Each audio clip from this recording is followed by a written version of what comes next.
ये तो मुझे बताइए कि सबसे पहले क्यों और आपको लग रहा है कि बिल बढ़ेंगी? उसकी बुनियादी वजह ये है कि अभी जो गवर्नमेंट ने फिस्कल ईयर 24 की जो प्रोजेक्शन की है वो की है उसमें डॉलर की एग्जम्पशन 286 है, जिसमें नेशनल एवरेज टैरिफ 30 रुपये का बनता है। तो अभी हम देख रहे हैं कि डॉलर जो है वो 300 रुपये पहले ही क्रॉस कर चुका है, और अगर यही इसी रेट पे बढ़ता रहा तो पूरे साल की एवरेज 310 से भी ऊपर जा सकती है। यानी इस वक्त 286 से आप क्रॉस करके 300 आ चुके हैं। जी बिल्कुल, ये एडजस्टमेंट होना बाकी है। ये एडजस्टमेंट होना ये बाकी अभी जो एडजस्टमेंट हो रही है वो कब की हो रही है? अभी जो एडजस्टमेंट अभी हाल ही में 2 दिन पहले जो नेपरा ने अप्रूव किया है वो पिछले साल के 4th क्वार्टर की एडजस्टमेंट है, जो अगर हम 3 महीने में स्प्रेड करें तो 5 रुपये 44 पैसे है। लेकिन CPPAG की रिक्वेस्ट पे ये हमें अक्टूबर से मार्च के बिलों में देखने को मिलेगी, जो 3 रुपये 44 पैसे की मद में मजीद इजाफा होगा। यानी डॉलर जो इस वक्त 300 रुपए का हुआ है, 300 प्लस हुआ है, वो आपके बिलों में अभी शामिल नहीं अभी है। नहीं हुआ वो अभी शामिल नहीं अभी है। नहीं हुई, अब पिछले साल की एडजस्टमेंट है। पिछले साल की एडजस्टमेंट देखें, मैंने जरा पॉइंट टू पॉइंट बात कर रहा हूँ। ये जरा फायदा होता है रिसर्च एनालिस्ट वगैरह को, जब हम बुलाते हैं उनसे हम चीजें डिस्कस करते हैं तो ये चीजें सामने आती हैं। ये 4 दिन पहले 21 अगस्त को जनाब वो बड़ी खबरें आई थी कि 25,516 मेगावाट पाकिस्तान ने बड़ा तीर मार लिया हमारे यहाँ की जनाब ऑल टाइम हाई बिजली रिकॉर्ड पैदा हुई। क्या फायदा इतनी ऑल टाइम हाई बिजली पैदा होने का कि पाकिस्तान की आवाम जो है उनको सस्ती बिजली इस वक्त नहीं मिल रही, और जहां पर लोड शेडिंग है वो 12-12 घंटे की लोड उसकी शेडिंग। बुनियादी वजह यह है कि अभी जो हमारे बिल हैं उसमें जो 7 रुपये जो 30 रुपये का मैंने जिक्र किया उसमें तकरीबन 7.5 रुपये तो ऐसी बिजली बनाने का खर्चा है। तो बाकी जितना भी खर्चा है वो खर्चा वो है, आप बिजली लें या न लें आपको देना है। That's capacity payment. That is capacity payment, जो कि डॉलर से लिंक है। तो उससे नहीं, जरा देखें ना, वो टेक्निकली मैं चाहूंगा आवाम जो है उनको पता चले कि उनके साथ हो क्या रहा है। माफ कीजिएगा, बिजली बनाने के कारखाने आपने लगाए। जी बिल्कुल, आप उनसे बिजली खरीदें या ना खरीदें, आपने उनको पैसे देने, बिल्कुल देने, और वो dollar amount in billions of rupees. जी 2.2 ट्रिलियन रुपीस की मद में हमें कैपेसिटी पेमेंट करनी है फिस्कल ईयर 24 में, यानी 2300 अरब रुपए, 2300 अरब रुपए तकरीबन, सिर्फ कैपेसिटी पेमेंट, जिसकी आपने बिजली खरीदी नहीं है लेकिन आपने वो देना है। बिजली लें या ना लें। अभी कुछ कारखाने बिजली के 2-3 साल से बंद हैं, लेकिन गवर्नमेंट फिर भी उनको बिजली दे रही है। उनसे हम 1 यूनिट भी बिजली नहीं खरीद रहे, लेकिन गवर्नमेंट बिजली दे रही है, वो उनके पैसे दे रही है गवर्नमेंट, और वो हमारे बिलों में लग के आ रहे हैं। ये ऐसे इस तरह के कॉन्ट्रैक्ट कैसे हो गए? उसकी बुनियादी वजह थी कि अगर हम इस 10-15 साल 20 साल पीछे चले जाएँ तो गवर्नमेंट को अट्रैक्टिव रेट देने की ज़रूरत थी, गवर्नमेंट को रेट देने पड़े, अदरवाइज़ इस सेक्टर में इन्वेस्टमेंट नहीं आ रही थी। और जो इन्वेस्टर था, इन्वेस्टर जो आया वो तो सिर्फ अपना माल बना के लेके जा रहा है ना। हाँ, बट अगर वो उस जो रिस्क हैं जो इकोनॉमी के, स्पेशली क्योंकि डॉलर इकोनॉमी से लिंक है, अगर वो रिस्क कंज्यूमर पे डालते तो इन्वेस्टर नहीं आता। तो उसकी बुनियादी वजह यही थी कि जो रिस्क थे वो इन्वेस्टर से पास ऑन करके कंज्यूमर पे डालें इन्होंने। ठीक है, अच्छा, अब ये IPPs के हवाले से आप बात करें, इंडिपेंडेंट पावर प्रोड्यूसर्स के हवाले से आप बात करें, बिल्कुल, तो ये वेरी करता है ना प्रोजेक्ट के, वो कब उनकी डील खत्म होगी, ये कब तक की लीज के ऊपर है।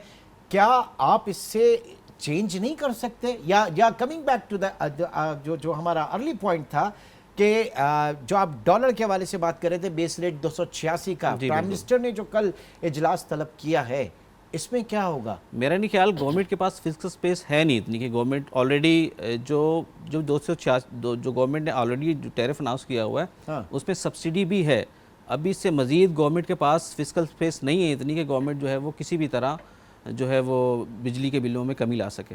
IMF की कंडीशन है? जी बिल्कुल, IMF की कंडीशन है। IMF ये कहता है कि जो भी बिजली का खर्चा है वो आपने बेयर नहीं करना, वो पास करना है कंज्यूमर के ऊपर। हाँ। और हम तो बेहतरी की कोई गुंजाइश नहीं है, कोई तो रास्ता होगा ना, कोई तो चीज़ होगी। ये कहा गया कि जनाब ये ऑल टाइम हाई रिकॉर्ड जो आपने बिजली प्रोड्यूस की है, उस वक्त आपकी 21% आपकी जो कॉस्ट है, प्रोडक्शन कॉस्ट है, उसमें भी कमी हुई थोड़ा बहुत। मेरे ख्याल से शायद एनर्जी मिक्स भी पाकिस्तान का बेहतर हुआ। जी, अगर हम पिछले 5-6 साल में देखें तो एनर्जी मिक्स काफ़ी बेहतर हो गया आपका, क्योंकि आपने लोकल कोल से चलने वाले प्लांट ऐड किए हैं, न्यूक्लियर ऐड किया है।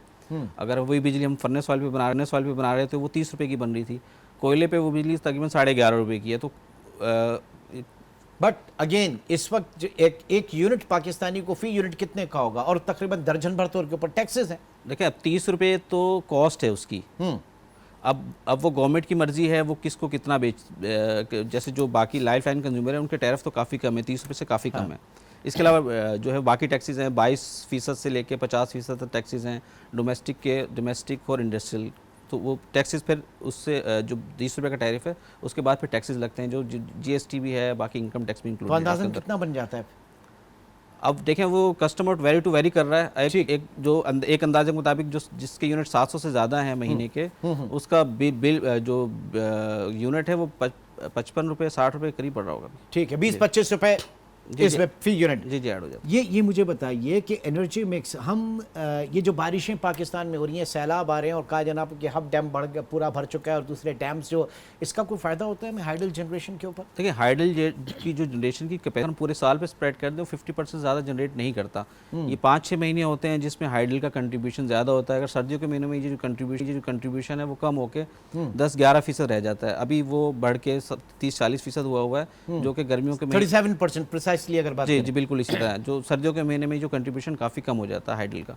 अगेन फिर हमें ऐसे रिसोर्स पर रिलाई करना पड़ता है जो गैस से बनते हैं, जो बिजली बनाते हैं, जो फर्नेस ऑयल से बिजली बनाते हैं या कोयले से बिजली बनाते हैं। IPP से जान कब छूट सकती है हमारी? जो कॉन्ट्रैक्ट्स होते हैं कुछ पता है मतलब over the span of 10 years और 15 इयर्स देखिए कब तक देते रहना है? कुछ IPPs के फायदे हैं, गवर्नमेंट ने वो रीनिगोशिएट किए 2 साल पहले, तो उनके जो रिटर्न है वो फिक्स हैं। अगेन अभी ज़्यादा पोर्शन अभी भी उन्हीं का है जो जिनके हम रिटर्न जो डॉलर बेस दे रहे हैं। तो IPP से जान छूटने के हवाले से जो बात करें कि जो अभी जो प्लांट्स लगे हैं 2020 में, उनके जो मुआहदे हैं वो 30 साल के हैं, तो 2050 तक हम उनसे बिजली खरीदने के पाबंद हैं डॉलर में। ठीक है, अदरवाइज हम आगे पीछे करते हैं तो वो सॉवरेन गारंटी क्लेम कर देते हैं। आ चुकी है पाकिस्तान में ये नौबत। रेकोडिक का केस आपके सामने है, हमने वो प्रॉब्लम किया तो वो आपके सामने। फिर इन्वेस्टर खुश नहीं होता आने। जी जनाब, ये जो कहा जाता है कि व्हाटएवर गॉड नोज बेटर कि किकबैक्स के चक्कर में या और चीज़ों के चक्कर में सारा का सारा जो पैसा था या जो इन्वेस्टमेंट है वो लगा दिया अपने पावर जनरेशन के ऊपर। ये 25,000 मेगावाट बिजली आपने जो पैदा की, आपकी कैपेसिटी कितनी है? इंस्टॉल्ड कैपेसिटी कितनी है? इंस्टॉल्ड कैपेसिटी तो हमारी 45,000 मेगावाट से भी ज़्यादा है। ठीक है, उसका 50% भी हम कर नहीं पा रहे। जी, उसकी बुनियादी वजह एक तो हमारे जो डिस्ट्रीब्यूशन सिस्टम है उसमें भी कंस्ट्रेंट है। असल मसला तो वहाँ पे है ना सर कि आपका जो डिस्ट्रीब्यूशन नेटवर्क है उसमें आपने इन्वेस्टमेंट नहीं की। आप बिजली प्रोड्यूस एक तो पैदा कर नहीं सकते और अगर कर भी दें तो आप ट्रांसमिट नहीं कर सकते उस बिजली को ना। जी बिल्कुल इसी तरह उसमें देखें अभी पिछले हफ्ते एक न्यूज़ आई थी कि गवर्नमेंट ने जो भी जितनी भी डिस्ट्रीब्यूशन कंपनीज़ हैं उन सारी कंपनीज़ को सूबों को देने की बात की है। अभी तो फेडरल गवर्नमेंट उसको मैनेज कर रही है, उससे होगा ये कि एफिशिएंसी थोड़ी बहुत बेहतर होगी। अगर हम पिछले 11 महीने का नंबर भी देख लें तो तकरीबन 375 रुपये का जो लॉस है वो डिस्कोस कंपनी ने किया है। एक तो उनके लॉसेस थे और दूसरा रिकवरी कम रही। तो ये हाँ जी, ये दोनों कंपोनेंट जो आपके सर्कुलर डेट को बढ़ाते हैं। बिल्कुल सर्कुलर डेट को बढ़ाते हैं। सर्कुलर डेट 10 साल पहले कितना परसेंट था और आज कितना परसेंट? देखिए अब पिछले 3-4 साल में तो सर्कुलर डेट के क्वांटम में बहुत ज़्यादा इजाफा हो गया। उसकी बुनियादी वजह तो जैसे मैंने कहा कि डिस्कोस की इनएफिशिएंसी है उसकी वजह से, और आजकल तो वो 2.5 ट्रिलियन रुपीज़ के ऊपर है सर्कुलर डेट। ठीक है, 2,500 अरब। जी पहले तो क्वांटम बहुत कम होता था इसका, अब वो बढ़ता चला जा रहा है। बिल्कुल बढ़ता चला जा रहा है। खैर की उम्मीद है? देखिए खैर की उम्मीद सिर्फ मेरे ख्याल से खैर की उम्मीद सिर्फ ये है कि कुछ ऐसा हो कि डॉलर नीचे आए इंटरनेशनली। हाँ वो अभी लग नहीं रहा। वो अभी लग नहीं रहा। जी बिल्कुल। ठीक है, हमने देखा कि कुछ ऐसा हो कि जनाब डॉलर जो है वो नीचे आए, जो ग्लोबल डिमांड है ग्रोथ की वो कम हो जिसकी वजह से डॉलर नीचे आता है। मतलब हम कहते हैं कि ब्लेसिंग इन डिस्गाइज होती है पाकिस्तान के साथ, चाहे वो कोरोना के हवाले से हो या किसी और हवाले से। जब हमने देखा कि डॉलर नीचे आया इंटरनेशनली, पाकिस्तान उसका बेनिफिशरी रहा। जी बिल्कुल। जो लॉन्ग टर्म इस इशू का जो लॉन्ग टर्म सोल्यूशन सिर्फ यही है कि आप डिस्कोज लेवल के ऊपर एफिशिएंसी बढ़ाएं, ताकि जो मैंने तकरीबन 400 अरब की लॉस की बात की तो ये लॉस आपका कम होगा।